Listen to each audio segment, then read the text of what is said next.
तो आप मुझे ये बताइए कि अगर ये वॉर ऑफ अट्रिशन लंबी खिंच गई, स्ट्रेट ऑफ हॉर्मुज जैसे बंद हो रही है वो बंद हो गई, पेट्रोल की कीमतें ज्यादा हो गई और बच्चे वाकई घरों पे लंबे टाइम के लिए बैठ गए, तो बिल्कुल आपके सही पास कह तो रहे हैं आप पेरेंट्स के रायदा पास साहब, घर में इसके बैठा अलावा के पढ़ाने के अलावा कोई कोई चारा और नहीं। ऑप्शन नहीं है। हमने ये चीज़ कोविड जी। के दौरान भी देखी थी, जब हमारे पास कोई ऑप्शन नहीं बची थी और बच्चों को ऑनलाइन क्लासेस ही दिलवानी पड़ी थी।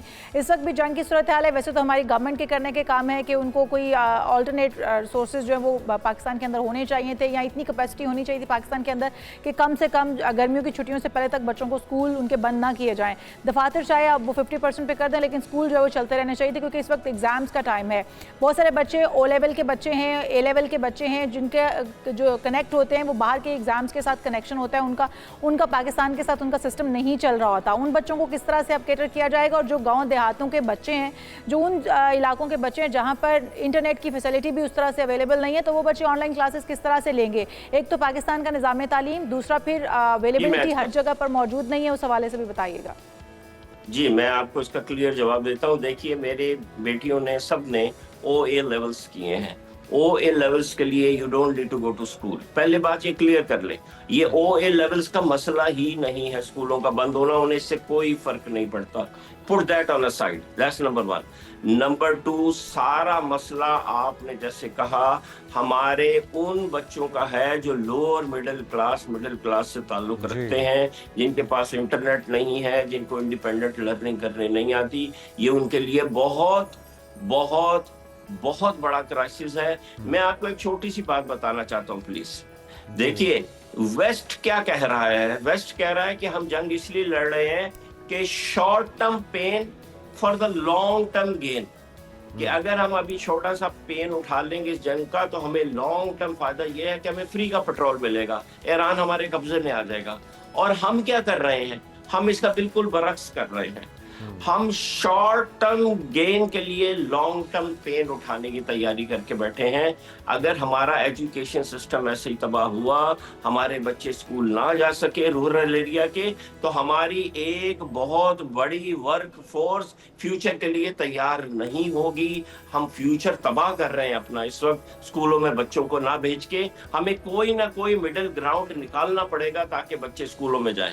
अच्छा चलें, ये तो राय साहब वो ऑप्शन हो गई ना, जो ये बॉल है इस वक्त गवर्नमेंट की कोर्ट में, तो ये डिसाइड तो गवर्नमेंट ने करना है कि कब तक ये ऑनलाइन मामला चल सकता है। और जंग भी हमारे हाथ में नहीं, लेकिन हमारे हाथ में जो है हम उसको बेहतर तरीके से कैसे यूटिलाइज़ कर सकते हैं। कितना वक्त गैजेट्स के साथ देना है ऑनलाइन क्लासेस में, यकीनी तौर पे गैजेट्स का इस्तेमाल होगा, और क्या क्या कोर्सेज़ हैं, क्या क्या ऑप्शंस हैं, कौन कौन से टूल्स हैं जिनको हम बच्चों को सिखा सकते हैं। फिर पर्सनली अपना वक्त उनको देना, जो उनका बाकी बचने वाला टाइम है वो एक्टिविटीज़ में हो, मुख्तलिफ टास्क हो, किस तरह से उसको प्रोडक्टिव बना सकते हैं।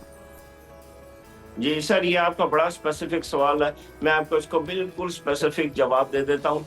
3 वेबसाइट्स हैं।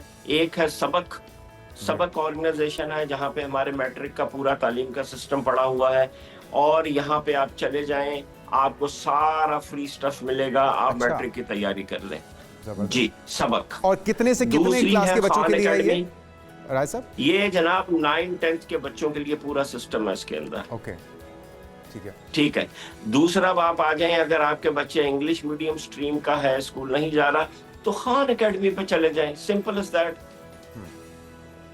ठीक है।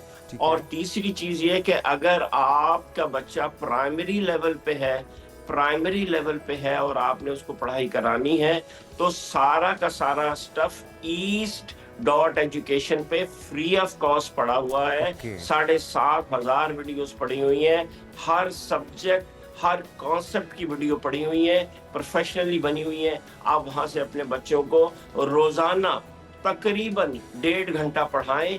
स्कूल की जो 5 घंटे की पढ़ाई होती है ना, वो नोट कर लें, घर के 1.5 घंटे के बराबर होती है। आप 1.5 घंटा बच्चों को वक्फे 20-20 मिनट के वक्फे से बच्चों को पढ़ा के उनकी पूरी तैयारी घर बैठा के करा लें। आप पेरेंट्स को भी इसमें पार्टिसिपेट करना होगा, बच्चों के एजुकेशन के लिए बच्चों को टाइम देना होगा, ताकि बच्चों को ऑनलाइन अगर एजुकेशन या ऑनलाइन क्लासेस लेनी है तो बच्चे पढ़ भी रहे हों, और वो चीज़ें, वो लर्निंग उनकी वहाँ रुक ना जाए, जहाँ पर वो स्कूल के बाद अब घरों में बैठ गए हैं तो दीगर एक्टिविटीज़ में ना अपना टाइम वेस्ट करें। बहुत शुक्रिया रायद अफजल साहब, माहिर तालीम, आप हमारे साथ मौजूद थे।